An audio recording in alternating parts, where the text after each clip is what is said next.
What's good, people? It's about that time to randomly relate reverse rants no hate. So check this out. Caught a video of Dillian and Whyte. He was being interviewed and he was talking about Andy Ruiz. Called him a waste. Right? He talked about how he couldn't get himself up for the biggest fight of his career. And he's talking about the rematch with AJ, of course, because he beat AJ the first time. And he talked about some other things and basically just shot him down. So he's looking at Andy Ruiz like, man, this dude isn't even worthy. Now, I've had a couple of people talk to me about that. And they were saying that basically, to put it in a nutshell, you had people that was making excuses for Andy Ruiz, his loss to AJ. And then you had people who basically felt the way I do. And like I said, it's neither here nor there now because what happened, happened. But I'm going to address these things, that was said. Some of them, okay? And it's not like you guys know what the questions or the statements were, so I'm just going to briefly go through this. One of the things, like, this is the way I feel, the way I see it. I said, look, as far as, no, matter of fact, let me go do what they said first, then I'll get to the way I see it.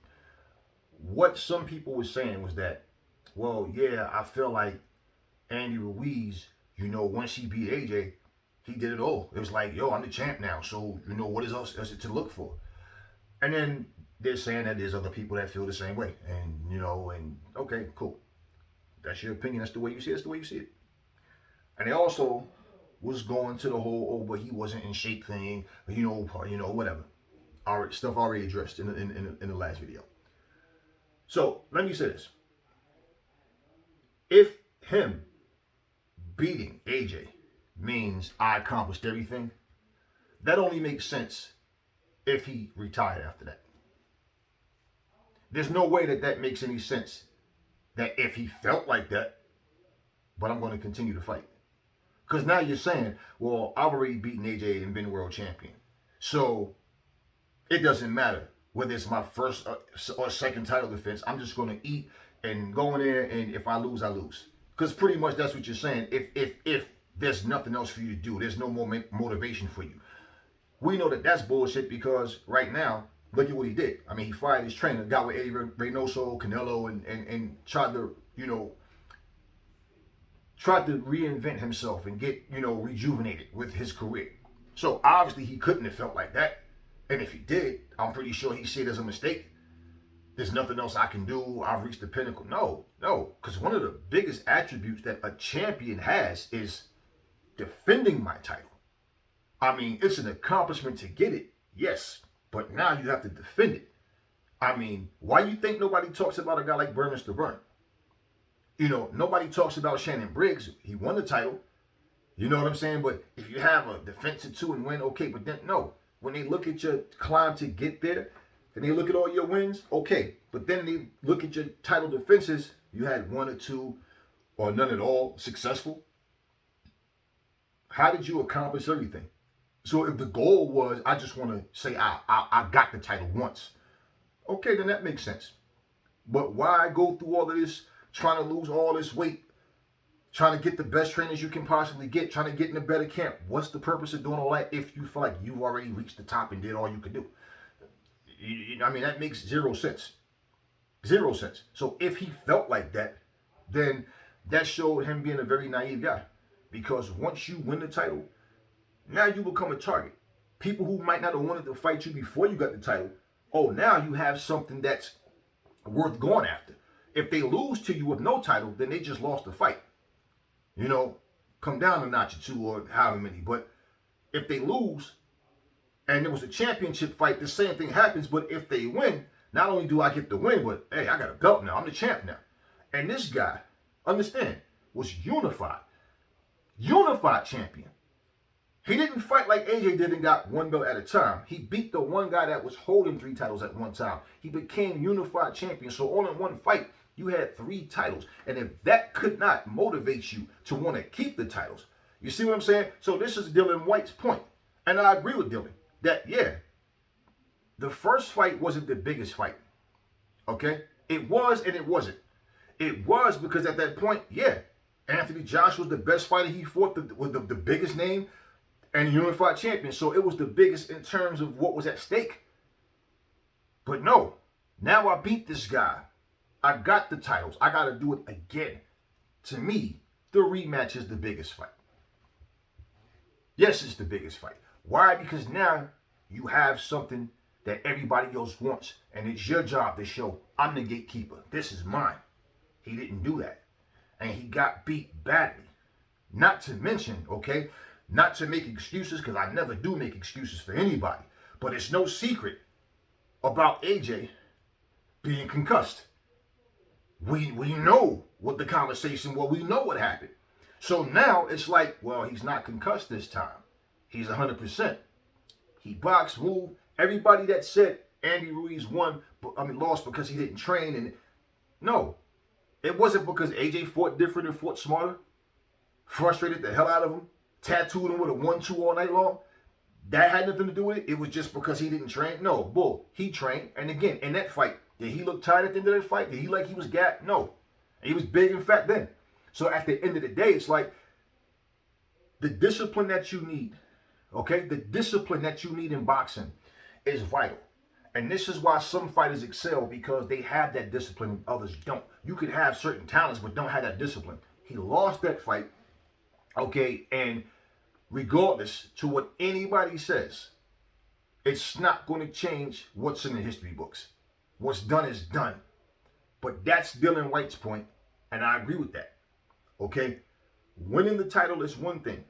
Winning is one thing, and it is an accomplishment. But what you do with it after you get it.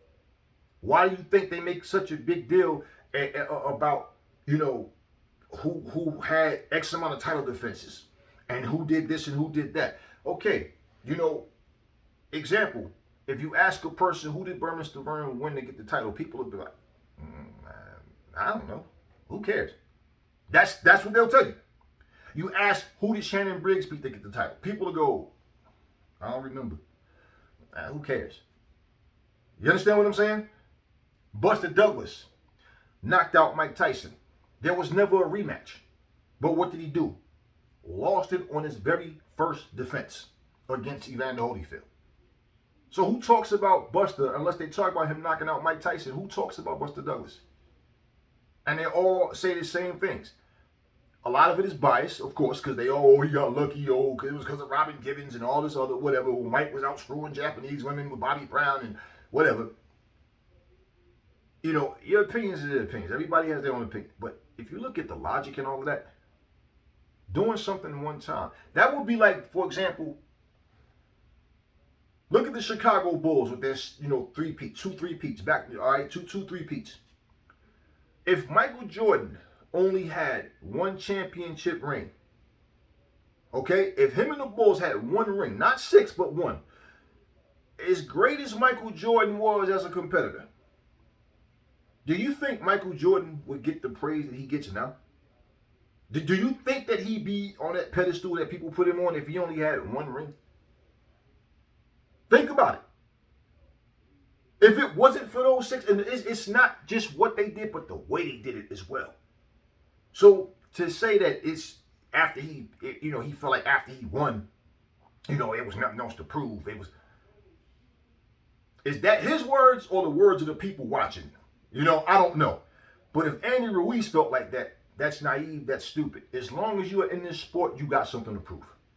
As long as you lacing up boots and lacing up gloves and getting that ring, calling yourself a contender, what are you doing this for? I've yet to hear a fucking fighter say, well, I don't want to be a champion or nothing like that. I just want to get in the ring and box. I've yet to hear any fighter that's worth anything. I've yet to hear any fighter say that. But any fighter who has, especially if you've been a champion, okay, I did it once, I can do it again. Okay, show us. Show us. It's just like if you lose a title. Okay? Let's say Anthony Joshua lost the title and never got the titles back. Let's say right now there's somebody else undisputed or the titles are all over the place. Not undisputed, but unified. The titles are all over the place. Where would Anthony Joshua be? They would say Anthony Joshua was hyped up. He got, against Ruiz, he lost. He never got the titles back. Even let's just say if Anthony Joshua has several fights since then and won all of them, but he still hasn't had the title shot yet. They still would be going, he still doesn't have his title yet though. So it's not the same. So just because you win that one time, yes, it's an accomplishment, you get it. But as far as them ranking you and it meaning something that really stands out, no. No. And especially look at now. Because even after he lost the title, he lost the fight, the rematch, disappeared all this time, came back for the journeyman and looked back. So if that was the case, then yeah, you know, I don't see how that will be a logical way of seeing it. And for Dillian Whyte, you know, a lot of people say, oh, he just hating on Ruiz, and he has no reason to hate on Ruiz. I mean, yeah, Ruiz is a former champion, and he's not in that sense, but at the same time, they can fight and settle that.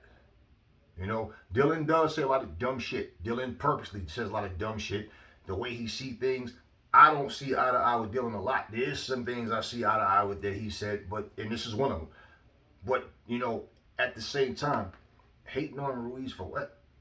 You know, I mean, I don't know what's in his heart, but I mean, I don't understand the logic that people come up with when they see or hear certain things. They just say something that it's like, how do you come up with that from that? To call him a waste, pretty much, let me say it like this. I can understand a person going, hold up, bro. You won a title. You was big and fat. You was always big and fat. And in fact, you found humor in it. Eating candy bars and all this stuff, smiling in the camera like, yeah, this is what I do to train. Right? Not taking your training seriously, showing it right then and there. Okay? Fast hands, big fat body, slow feet. You got beaten in the rematch. And you walked into there thinking you was going to beat him. Just like everybody else was saying. He's going to beat him again, same way. Right? It didn't happen. You go into a depression. You start messing with substances. Came out your own mouth. Right? Now this is, understand. Andy Ruiz gave this information up. Okay? This wasn't leaked footage. No. Regardless. He just came out of his mouth. So you did all of that. And you lost. You come back, fight a journeyman. And then your fans try to make excuses for you. But no, you didn't look good. You couldn't even get up for that fight. This is, okay, I caught the man slipping. I got the titles. Now I got to do it again. I should expect him to come back better. But Andy Ruiz, even then, was saying, oh, AJ's a robot. I don't see any change in him. I don't see anything. So you underestimated AJ. So we're supposed to actually go by the excuse, oh, he should have trained. You goddamn right you should have trained. You goddamn right. You're a professional fighter, right? You goddamn right you should have trained. So now, he goes into a whole new training camp, loses a bunch of weight, trims down considerably, still fat. He's built like a fucking barrel, you know what I mean? Still fat, but definitely in much better shape, physically, at least, you know, to the eye, than he was, and even cardio-wise. You can see that he was still good as far as that. He's never looked like he was gassed out in the fight to me. But you do that, and you look back. And then, you know, instead of just saying, you know what, he came to bring it, man. It was a tough fight. And you know what? I'm going to keep training, continue to train. I'm going to continue to do the things I'm doing. You just try to get better each fight. Instead of saying something like that, what does he say? You know, it's, I felt some ring rust, you know, I haven't fought in over a year, and, you know, so, okay, keep on booing, man, yeah, just keep on booing, because the crowd was booing him out the building at that point. I can understand Dillian or anybody, yeah, man, what is this? Because now the excuses start to pour out about the ring rust and over a year. When is the last time that Chris Arreola fought? You understand? So they both been out the ring for a long time. Not to mention, this dude, how old is Andy Ruiz? Early 30s, 30, 31, 32, whatever it is, something like that. Whatever. And you're fighting a guy who's way past his prime. And you struggle with him. Now, you hurt him in the fight, that's all a part of it. Caught him with that shot, bam! Messed his wing up. Took him out of commission. So he lost that wing in battle. Great shot by Andy Ruiz. Okay? It was actually a good fight. It's just the fact that he struggled against this journeyman. You understand what I'm saying? AJ never once made an excuse or said anything about the Joey DeWaco situation. He just denied everything. Better man won. Just bottom line, I was fine. Better man won. Left it at that. That's exactly what I feel Andy Ruiz should have did. Just look, man. Chris Arreola brought it. He came to fight. It was a good fight. You know what I'm saying? And look, we going back to training. Try to improve with each fight. Props to him, man. He came to fight. Simple. Simple. Not all this bullshit about, I felt ring rust. I was out for over a year. Nobody made you stay out for over a year. One thing about fighters, man, they lose a fight, go act like a bunch of spoiled brats, spin out of control mentally, go into these depressions and stay away from boxing because you lost a fucking fight. And the thing is, why go through a depression when all you got to realize, if what you said was true, it should have been, you know what, that's on me. I'll put that other blemish on my record because I simply didn't train. No. You went in there, you got your ass kicked, and it had nothing to do with you eating Snickers candy because nobody made you do it. It had nothing to do with you showing up to training late or not, whatever. It had nothing to do with it. It's you. Because all the shit that you didn't do, AJ did. He came to training camp. He trained his ass off. He changed his strategy. He analyzed the fight and realized what he went wrong or what he did all of that. So if you didn't, that's what it comes down to. Nobody wants to hear, well, I was out partying. Yeah, this chick came through, man. I had to handle that. Yeah, man, I was out by my mama's house. Nothing. Same thing. You had a fighter named Smoking Burt Cooper. I remember him fighting George Foreman and got destroyed. I remember him looking good against Holyfield until they stopped it. Holyfield was hitting this dude with massive uppercuts. I mean, he was catching him. He dropped Holyfield in that fight. It was a great fight back and forth. Burt Cooper could fight. Burt Cooper was just a guy that just wasn't dedicated and wasn't consistent. What did Burt Cooper say about fighting Foreman? Man, I'm out partying, I'm out to the club. The night before I fought Foreman, you know what I'm saying? I was out at the club. And when they wake me up, tell me I was trying to fight Foreman, man, I've been out partying all night. As if that's supposed to make people go, oh, I see, you was partying.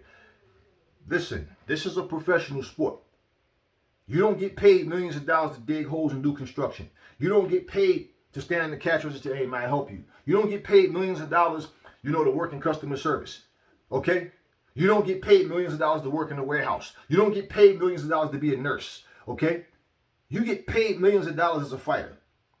And if you're not going to earn your keep, and every time when you win, oh, it's all good, I'm this, I'm that, yeah, I was hungry, I was dedicated. But when you lose, oh, I was partying, man, yeah, and I had chicks over, yeah, man, such and such called me up, we was at the yacht, man, we out there on the boat with a bunch of girls. That's your problem.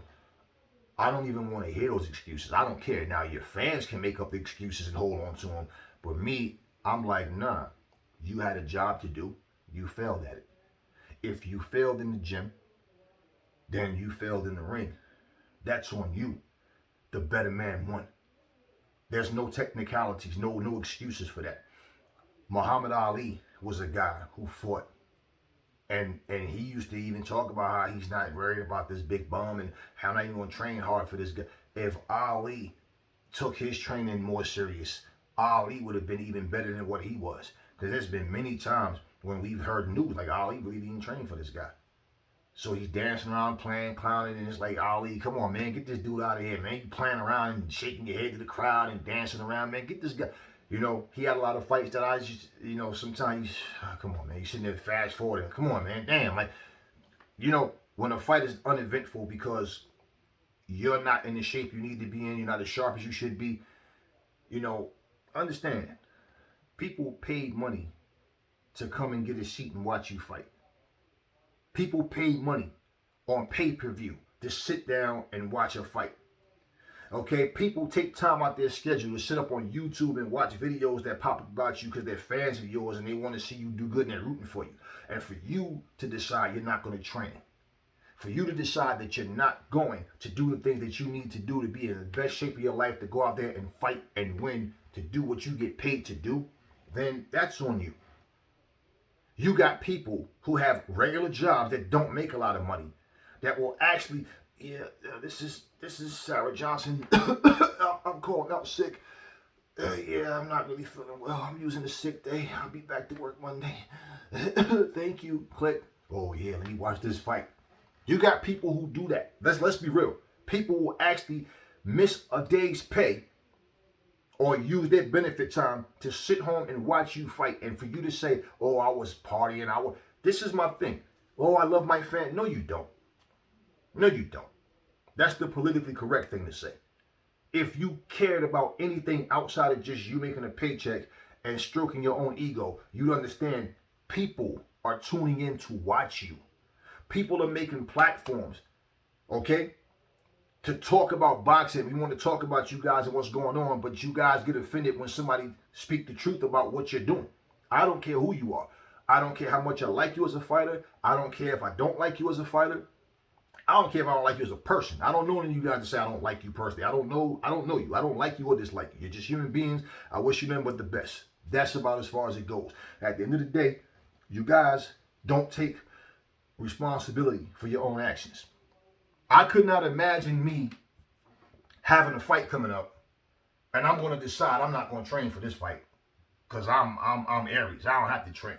And then or whatever. And then all of a sudden, or I'm training and I know I haven't been in the ring for a long time. I'm aware of this before the fight even happens. I accept the fight. Let's go. Not only that, I'm fighting a journeyman. And I get in the ring and don't look good. Yeah, I ain't fought in over a year, and I feel ring rust, and, it's new trainers. No. But all before that, I'm like, hey, man, this is the best camp that I've ever had. Look at me. Look at me. Look at me. Look at me. I'm in the best shape of my life, and y'all gonna see some new stuff, man, stuff that I never did. I learned so much in this camp, and then all of a sudden I go in there and it doesn't go the way I want it to go, and I make excuses. So, no. And to be honest with you, that's the kind of stuff that you say when you have a fight and it don't go your way, man. I'm just saying, instead of sitting up and making excuses, no, man, look, the dude came to fight. I tip my hat to him. And you know what? This was a war. This is a fight that, hey, you can't underestimate anybody. Go back to the gym, be right back at it again. And the goal is to improve with every fight, man. Simple.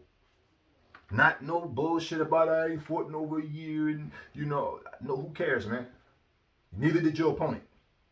So, Dillian Whyte said something that I agree with.